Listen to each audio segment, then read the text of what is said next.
Hi everyone, my name is Daniela and today I'll be presenting my project on hippocampal changes due to mental illness. Let's get started.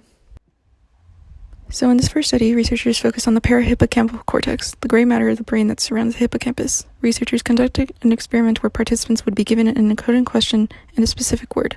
Participants were asked to read the question for a short period of time and respond with either yes or no.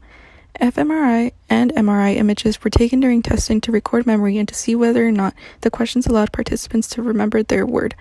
Based on the results, there weren't any significant differences in episodic retrieval between patients. Overall, this supports the fact that the parahippocampal cortex is still capable of encoding and retrieving context information in memories, regardless if someone has a mental illness. In this next study, researchers wanted to determine how schizophrenia impacted the hippocampus. Researchers experimented on two groups of participants, the schizophrenic and the healthy. Subjects were asked to participate in the bin test procedure. Participants were asked to sit and pay attention to the different objects that were placed in bins. While being shown these objects, participants also had to answer an encoded question for each one.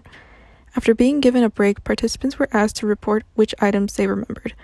Overall, the healthy group was able to remember more items due to their hippocampuses being larger than those of the schizophrenic group. In other words, the size of the patient's hippocampuses did determine their ability to retain more information. This is another study that focuses on the relationship of the hippocampus and schizophrenia. Researchers conducted an MRI study with healthy and clinically high-risk patients. So for this procedure, participants were assessed with MRI scans that measured the function and structure of the hippocampus.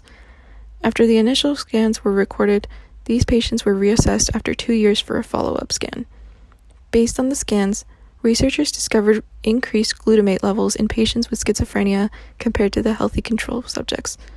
Plus, there was also a lot more metabolic activity in the hippocampus of the schizophrenic patients. In this final study, researchers attempted to see how early-stage psychosis affects the hippocampus structure. Researchers conducted an experiment and separated participants based on their specific mental illnesses and/or symptoms. The groups are classified as the clinical high-risk state for psychosis group, non-psychotic disorders group, first episode psychosis group, and the healthy group. Researchers acquired MRI images from all participants and were reassessed at 3-month intervals to examine outcomes. Researchers discovered that there were some bilateral differences across hippocampus surfaces due to untreated psychosis.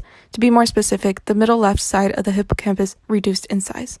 So how does mental illness affect the hippocampus? Based on previous studies, the hippocampus can undergo several changes. Mental illnesses like schizophrenia can cause the hippocampus to change its structure and size. It also affects its functions by impairing people's ability to retain and form new memories and information.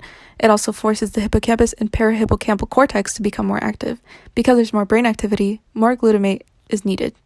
And that's it. Thank you all for listening to my presentation. If you want to learn more about this topic, you can check the list of sources here. Bye!